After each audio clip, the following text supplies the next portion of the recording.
Welcome back, ladies and gentlemen, to another JVS movie review. This time we are bringing you DC Animation's latest film project, Superman Red Sun.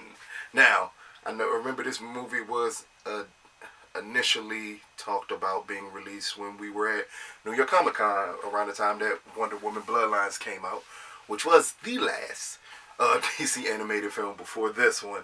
So, let me give you a quick synopsis of this story for the people out there who don't already know the story, that don't know the comics, like I didn't know the comic before seeing this movie.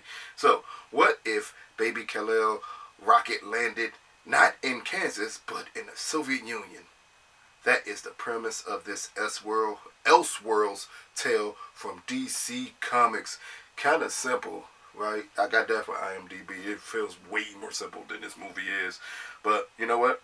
I'm going to go with it because we can talk as a family about everything else. But we're going to go with it right there. So, the cast here: Jason Isaacs as Superman, Amy Eckert as Lois Lane. Who else is important in here? Vanessa Marshall as Wonder Woman. I'm going to tell you why I was not happy about that one. Not because she did a bad job. She didn't do a bad job, but, you know, I missed Rosario Dawson, personally. That's just me. That's just me, though. I could be wrong. More people didn't miss her. So, here's the thing about this story here. Again, the premise is very simple from what I read from IMDb, but to me, the premise of it is what happened if Superman lands in the Soviet Union and attempts to declare world peace by just being a bully. Like, that's what this movie comes across as, is what happened if Superman decides at all costs world peace is the solution, and however I need to get to it, I will get to it. That's how it felt watching this film and watching the things that Superman does. The weird part is he still feels way more like Superman than he ever did in Man of Steel or in any of the other Snyder Murderverse Superman versions. Like, this Superman feels closer to actual Superman than any of the rest of those did. But it didn't bother me that he was in a Soviet suit. It just bothered me that the thinking of it didn't really blend well together. I understood why Superman was doing the things he was doing in the film. I just didn't understand everyone else's reaction to it. I didn't understand how Lex Luthor went from this evil guy to a hero in this film to a logical thinker in this film. It didn't make sense to me. I didn't understand Wonder Woman's point of view in this film. I didn't understand Batman's point of view in this film. I love the point, and I don't know, because I did not read the comic books at all. I don't know. In the comic books, for people out there who read the comic books, do they include damn near all of the Justice League and Superman Red Sun like they did in this movie? Because this movie had all of them. Like, including multiple Green Lanterns was in this movie. Like, it kind of blew my mind how many people were included in this. And I'm, like, if I was a person who liked comic books, maybe I would try to pick it up and read it. I don't particularly like comic books. Sue me. But I don't like comic books. So, I just watch these movies to see, right, or get stories from these characters. And this story, while interesting, it never fully kept me engaged because I don't know if it was the animation. Sam Liu, who directed this one, I had the pleasure of meeting him at New York Comic Con last year also. Again, to me, his direction is good. It's as solid as it can be. I don't know what the issue I had with this movie was, but it felt like something. It kind of brings me back to our review of Wonder Woman Bloodlines, where I felt it was something missing. That's how I felt about this movie. It could be possibly the animation. Again, I'm still programmed to be used to the newer DC films. I think they called it the New 52 ones. The War, the Atlantis one, Justice League Dark, stuff like that. I like that form of animation. So this one threw me off a little bit. The voice cast also threw me off a little bit. I expected something else from the voice cast here. This is not one of the stronger voice casts for a DC animated film. And that could be the thing that's throwing me off more than anything, is that the voice cast isn't as strong in this film as it normally is in DC animated films. But other than that, as a storyline, as a premise, it's pretty good.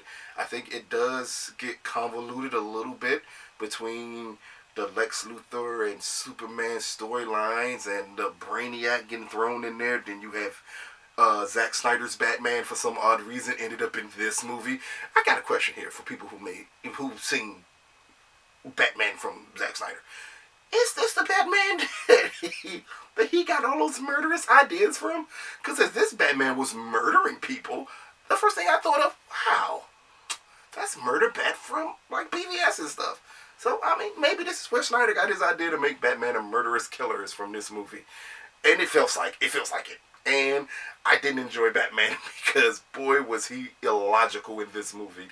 And Wonder Woman also, she hates men, and that's the going theme at times with Wonder Woman. But she really, really hates men in this movie, and Man's World, as she calls it, she really hates Man's World in this movie.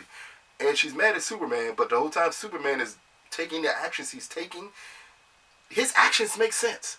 It's weird. I think they flipped it. Normally, in a lot of comic book movies, at times, the villain is the villain, but the villain's reasoning makes sense. And in this one, that's what it felt like. Like, Superman is the hero, but he's coming across as the villain, but what he's doing is making perfectly good sense to try to meld all these worlds together under the SSR because he takes over after he kills Stalin. I don't think I'm giving away anything. I'm really trying to be careful, but that happens extremely early in this movie, that he does that before he tries to unite the world under him. Not in a bad way, in a good way, but just not a good way to make people like do that. And the way he goes about doing it is really what makes it bad. But the premise of his idea is really, really good. And the whole time I'm wondering as I'm watching it is, why are people like turning on him and attempting to side with Lex Luthor at times in this film? Why did other people make it seem like Batman was justified for the things he did in this movie?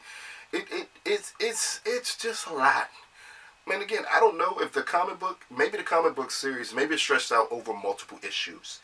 And if it did that, and you didn't have to absorb that whole story at once like you did in this movie, maybe it would come across a little clearer than it does in this movie, because the movie is only an hour, 20 minutes long, so it doesn't give you that much time to fully explain everything. And I think they could have delved deeper into a lot of things in this movie, including how they stole a Green Lantern's ring to make Green Lanterns for America. And I have questions about that, because the ring is supposed to find the person who's supposed to be the next Green Lantern. I don't get it. I'm not going to even try to get it. I'm just going to say, here is Superman Red Son, DC Animated's latest film.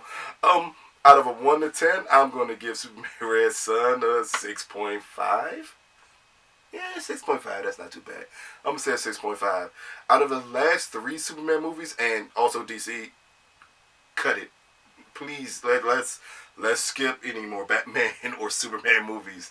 We've gotten 3 Superman movies in the last 2 years, and we have a plethora of Batman movies. Come on, people. Give me an Icon movie. Give me a Flash movie. Give me somebody else. Damn it. You can reach in there and give me somebody else. I don't need another Superman movie here.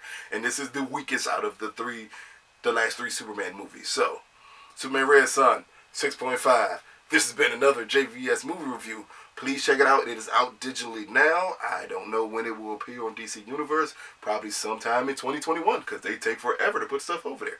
But please check it out if you can.